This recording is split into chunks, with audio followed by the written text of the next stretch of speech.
कुंभ मेला 2025 इतना क्यों स्पेशल है? कुंभ मेला के लिए इतना सब पागल क्यों है? सब क्यों जाना चाहते हैं कुंभ मेला में पुण्य स्नान करने के लिए? क्या है इसका हिस्ट्री? क्यों है? कितना इतना स्पेशल है? यही बताऊंगा आज अटल झूमर में। कुंभ मेला जो 12 साल अंतर होता है पूर्ण कुंभ मेला। अब ये कुंभ मेला का हिस्ट्री क्या है ना, कुंभ मेला क्यों इतना स्पेशल है, इसके लिए थोड़ा माइथोलॉजी का हिस्ट्री जानना पड़ेगा। कुंभ मेला स्टार्ट क्यों हुआ था?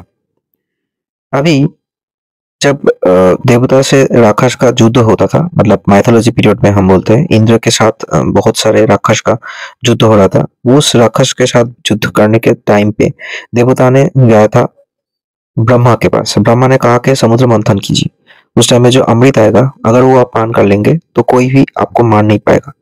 अब समुद्र मंथन के बाद जो अमृत आया था वो अमृत लेके इंद्र का पुत्र भाग गया था। अब भागने के टाइम पे 4 बूंद एक प्रयागराज, नासिक, उज्जैनी और हरिद्वार में पड़ गया था। उसके बाद राक्षस ने उस अमृत को पाने के लिए युद्ध किया था। युद्ध 12 दिन चला, उसके बाद युद्ध खत्म हुआ। अब क्या होता है, 12 दिन के बाद ही ये जो 4 बूंद गिरे थे, उस टाइम पे ये सोचा जाता था कि माघी संक्रांति या जो मकर संक्रांति है, मकर संक्रांति के टाइम पे अगर ये जो बूंद गिरा था उस टाइम पे जाके कोई भी अगर स्नान करेगा तो उसको अमृत लाभ होगा। इसीलिए सब जाते हैं और मतलब जो स्नान होता है वो होता है। अब देवता के टाइम पे जो 12 दिन होता है देवता के, वो मनुष्य के लिए 12 साल हो जाता है। इसीलिए सब सोचते हैं कि 12 साल अंतर ये जो कुंभ मेला होगा उस टाइम पे जाके हम स्नान करेंगे तो महास्नान से मुक्ति लाभ होगा। उससे क्या होता है, सब जाके मेलत होता है और कभी हरिद्वार में, कभी प्रयाग में, कभी जो पहले इलाहाबाद था, कभी उज्जैनी में, कभी नासिक में ये मेला होता है।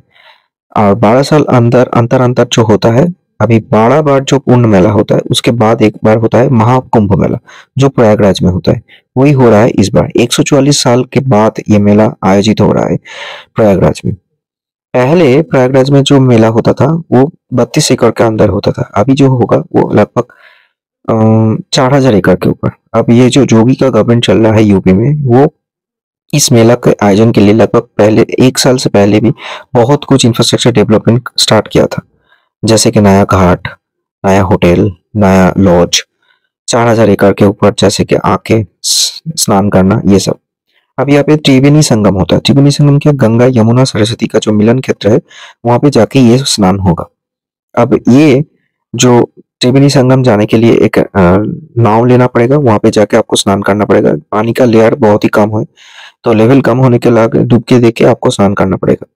अब ये स्नान स्टार्ट होगा परसों से, 13 जनवरी कल है, 14 जनवरी मकर संक्रांति के दिन ये स्नान स्टार्ट होगा। तो ये बहुत ही स्पेशल है, मैं भी जाना चाहता हूँ। ये 26 फरवरी तक होगा। ये 26 फरवरी तक टाना कंटिन्यू नहीं होगा क्योंकि 5 दिन होता है। 5 दिन मतलब मकर संक्रांति, उसके बाद 14 दिन के बाद जो मौनी अमावस्या उसके दिन, उसके बाद माघी पूर्णिमा, सरस्वती पूजा, बसंत पंचमी और होता है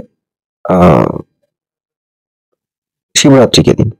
ये टोटल 5 दिन होगा पूर्ण स्नान। पहले दिन बहुत भीड़ होगा, लास्ट दिन में बहुत भीड़ होगा और 3 दिन में टोटल कुल मिला के 45 करोड़ आदमी जाएगा स्नान करने। बहुत सारे साधु संत, नॉर्मल आदमी सब जाएंगे ये स्नान करने के लिए। तो सोचिए ये कुंभ मेला कितना स्पेशल है।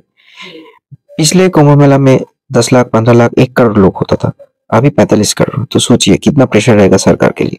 तो यही है कुंभ मेला का हिस्ट्री, क्यों सब जाते हैं कुंभ मेला स्नान करने और क्या मिलता है कुंभ मेला के स्नान के बाद। बहुत कुछ अपने परिजन को, हाँ, मतलब बोलता है ना कि कुंभ मेला जाने से बहुत कुछ आदमी वहां के जाके हरा जाते हैं।